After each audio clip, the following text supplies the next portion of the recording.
Hey everybody, welcome back to the channel. This is your host Majestic speaking with another episode of Mech Warrior Online here, and today we are in the Warhammer Black Widow. And as you saw on the left there, I did just get a kill on that grasshopper. There was a grasshopper over in Echo 6 who got a little too aggressive, so we were able to take advantage of that and get that kill. Now I'm calling for some help from the rest of my team, forming up on Echo 6. So we're looking towards this corner here. Right around the corner, right in front of us, we have this Shadowhawk, and it looks like he's going to get too aggressive there. I did put down my airstrike just to get him to move back a little bit so we can focus up on Indigo, this Warhammer 6R.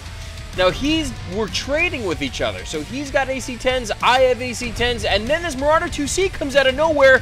Hopefully I get a little bit of help from the rest of my team. Again, we're just trading at a distance. That Shadowhawk looks like he's back as well. But now I'm looking down at the minimap, and I see a couple of my friendlies are coming around the corner to help me out. So I don't need to necessarily be on the front line. Now I do need to be careful of my right torso. That is borderline red at this point. So we do need to be a little less aggressive, let the rest of our teammates push up, and now that Marauder 2C is focused on our Marauder next to us, and his friend, the Marauder 2C next to him, isn't even paying attention to us. So he's going to push back into cover. Hotel has a weak left torso, going to try and get him down as quickly as possible. Turning around the corner, though, we have this Shadowhawk who is back in full swing. We get 2 shots down with that AC-10, and he goes down. Going for the Marauder 2C again, Golf. Center torso is open, and that should do it if we get him down. He does have that PPC, so we can't let him sit there because he still can do damage. Finally goes down. We are down on caps, 3-2, and I don't want to push up on top of Delta 5 by myself. We have a Shadowhawk and a Shadow Cat pushing up to help us a little bit here. We're going to form up on Juliet, going for the back shots here. This guy is cored up completely. Going to try and take him down if we can. I need to be careful of that right torso, though. It is amber, if not orangey red at this point, and we do need to savor that. We do have an XL engine, so we need to make sure that that does not come off. This catapult is pushing back. Sorry, buddy, didn't mean to hit you. I was trying to get over your shoulder there to get a couple shots down, but unfortunately I did miss. Got a couple shots in there. This Hunchback is so badly beat up. It's one touch on that center torso and he should go down. Forming up on the corner here, going for this Raven in front of us, not even paying attention to us there, trying out for the catapult since that Raven did go back into cover. This catapult doesn't even look like he's trying to fight, he's just trying to back up towards the rest of his teammates, and finally we are going to get some shots in on that center torso. All of his torsos are cored up. One more shot should do it if my friendlies can take him out. Oh, he's got a standard engine, so if we can just go for that center torso and take him out, that would be perfect. Going for Charlie again, this Raven, going for that leg. Finally, he gets taken off with his leg. Turning to the side, I did overheat, so I have to watch out for that Huntsman that's right in front of us. He could just turn around and completely light me up, but he's got his back to us, so that's going to give us the opportunity to put some shots into it. My team is able to clean that one up. Going to help out my team on this Orion. 300 meters out, and we have a Kodiak in front of us. Hopefully he focuses up on the Kodiak. I'm going to go around the Kodiak a little bit, and unfortunately I'm in his direct line of sight. I got to protect that torso. I'm going to take a big salvo to the left side and the front. I had that skeletal density, which comes in huge and enables us to survive. So we get all of these guys down. Holy cow, I was so nervous there. How did I not die? How? I thought I took a full salvo even when I turned to the center torso, and that right torso didn't even lose a weapon. No weapons got critted out or anything. A fantastic way to go through this round of gameplay. We would have been dead. That Orion could have gotten that little bit of a victory in killing us, but we somehow survived the onslaught. And now it's just a matter of capping a couple points. We're only down by 130. So by capping these 2 points, even making them neutral, will put the scale in our favor, which should win us the round. And just for cinematic dramatization, I'm going to look up towards the sun on Tourmaline Desert, one of the, if not the hottest map in the game. And there goes the round. So a fantastic first round of gameplay in this special edition Black Widow Warhammer Mckenna edition. And I'm going to go through the details of the build, this mech, and everything after we see the end screen. Let's see it now. 3 kills, 8 assists, 1064 damage with 9 components destroyed. Holy cow, this thing just, you know, at range, it has the ability to, with those AC-10s to hit your opponents and then just shred through the rest of their components once they're opened up a little bit. Absolutely love this mech. And you can even see pretty even distribution across the rest of the team for that damage spread as well. Fantastic round overall, great teamwork. But that's going to do it for the first round of gameplay. Let's hop back over to the mech lab and go through the rest of the details of this mech and the build. Alrighty guys, welcome back to the Mech Lab, where we're going to go through the details on the build for the mech I have in front of me, the Special Edition Warhammer Black Widow Mckenna Edition. And as you can see, we have it in the red, white, and powder blue paint scheme. A couple decals on there, including the Gunsberg Eagles, the 8, the 10, and my favorite lady up here in the top left of the left torso. Now, thinking back on when the Black Widow and the Warhammer pack first came into the game, I remember having a Gauss rifle and large pulse and mixing around with a bunch of different builds, but stumbling across this one, this is definitely my absolute favorite out of all of them. It's just so much fun to play, and you already know what the build entails, you already know what the custom loadout is, but mixing and matching the skill tree is really where this mech shines, depending on how you want to play it. And we're going to go through everything here. We're going to go through the details of the mech. We're going to go through the stats, the build, everything, the custom loadout, and the skill tree. I tweaked the skill tree between the first round that you saw and the second round that you're going to see. So we're going to go through the changes that I made there, just so you know the different kind of play styles that I went for with this mech. Same build and everything like that, but just being a little bit more mindful of where we are on the battlefield and switching up a couple of the nodes. So let's check out exactly what this mech has to offer. First, let's look at the overview. And it has 4 ballistic, 4 energy, 1 missile, 1 AMS, and 0 ECM.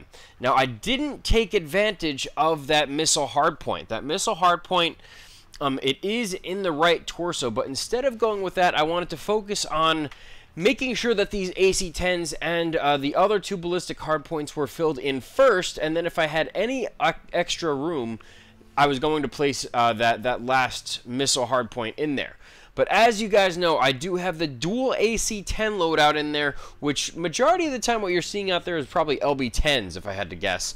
But the thing here is I wanted them to be high-mounted, so there are 4 ballistic hardpoints.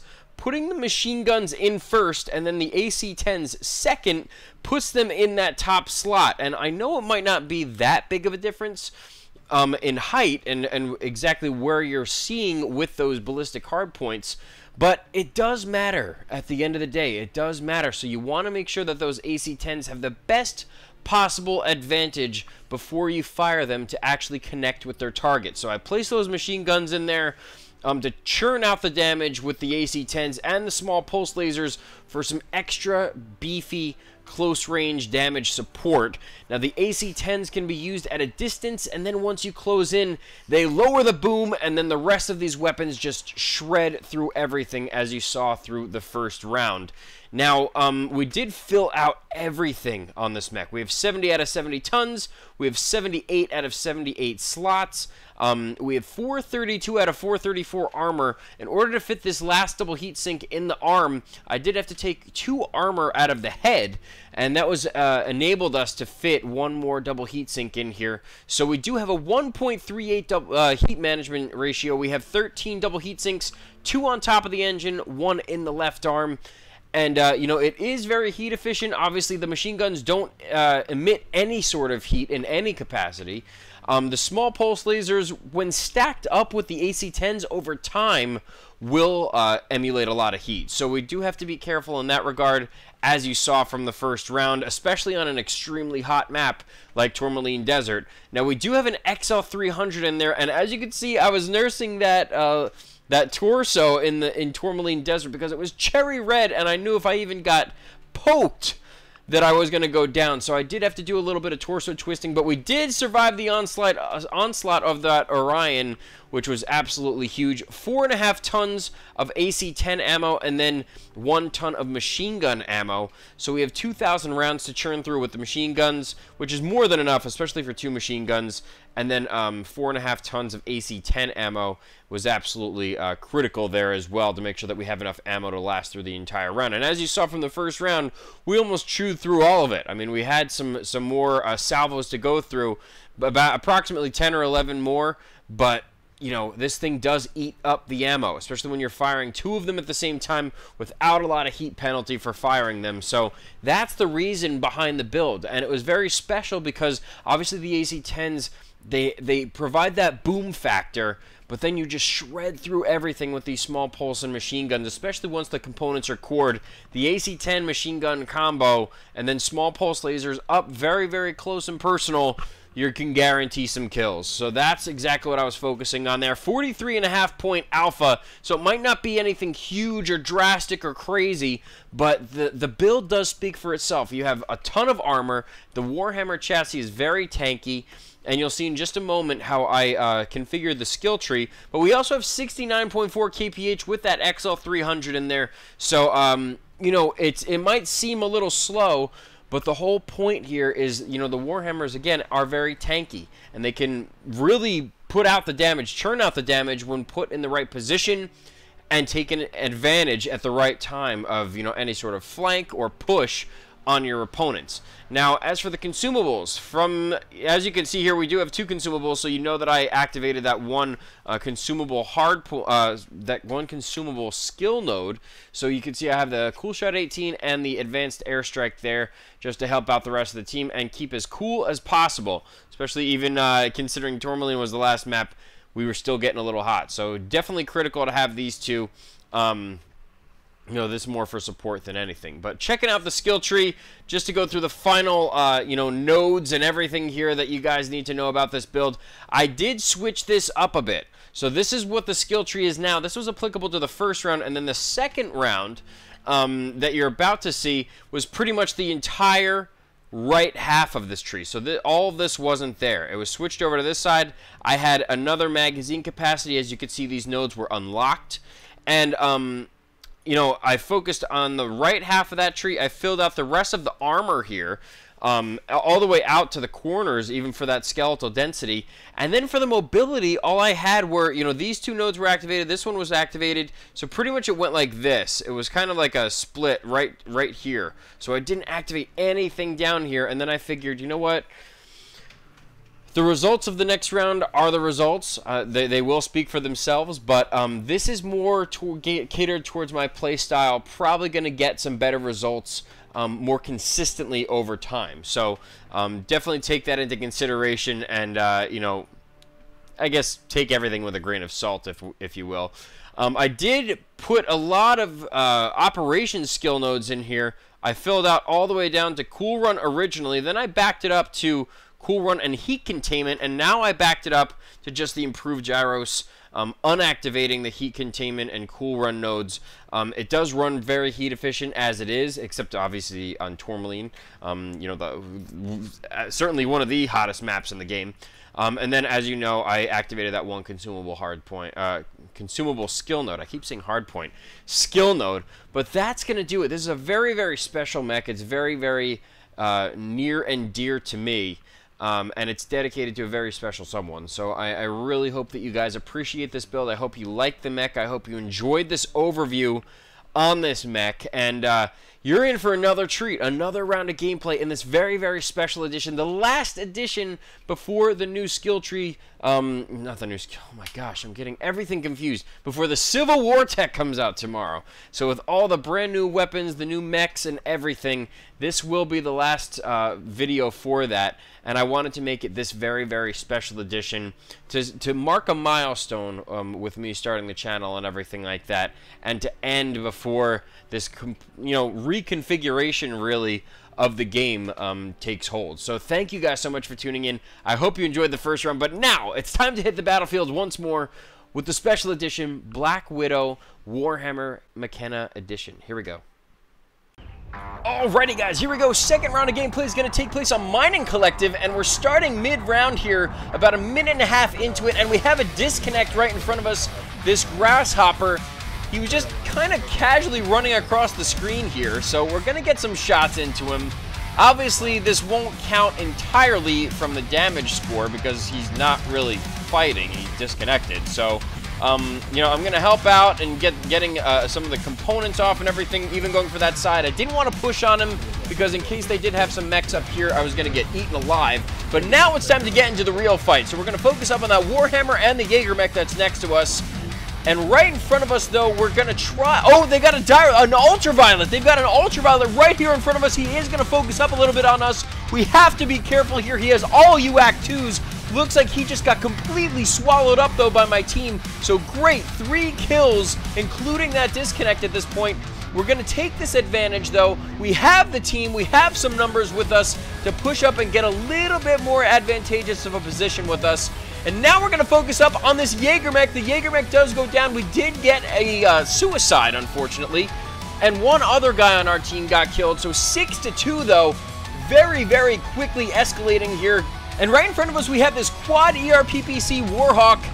Now, he's going to back up a little bit, trying to get some help from the rest of his team. Looks like another quad PPC Warhawk, and we're going to take this opportunity to push around on the side here and take advantage of these guys. Center torso is crit on this Warhawk. We're going to go for the back shot if we can. My friend is able to clean that one up. We're going to go for the other Warhawk, who's slowly backing up, going to crit out his center torso. We are narked, but I'm not even worried about it at this point. 7-3 is the score.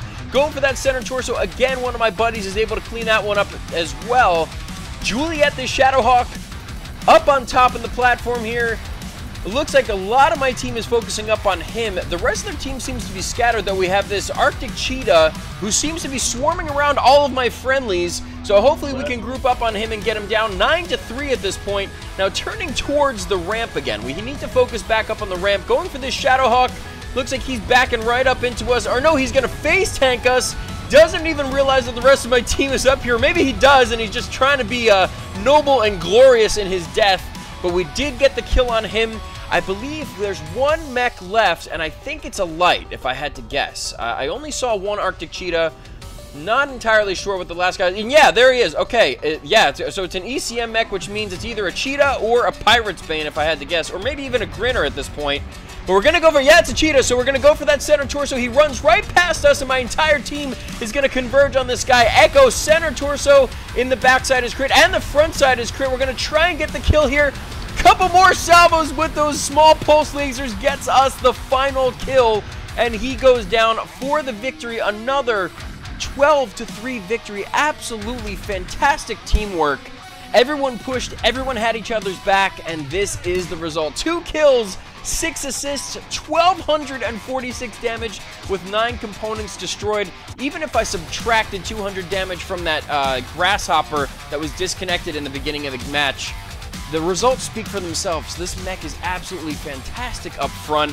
Really happy I came up with this one, especially as a short-range to mid-range kind of brawler Warhammer with all those structure and skeletal density quirks and armor and everything. So I'm really, really happy that this one is the last video that I'm putting up before all the Civil War content. But that's going to do it for the round. I hope you guys enjoyed this video. If you did, make sure you hit that like button, hit the subscribe button, check out the links in the description. I'll have a link to my Twitch page, which will be where I'm going to be streaming most of the time now. I also have a link to my Patreon and PayPal pages in case you guys want to help support the channel in any financial capacity. I really do appreciate all the support. I hope you enjoyed this episode of Mech Warrior Online.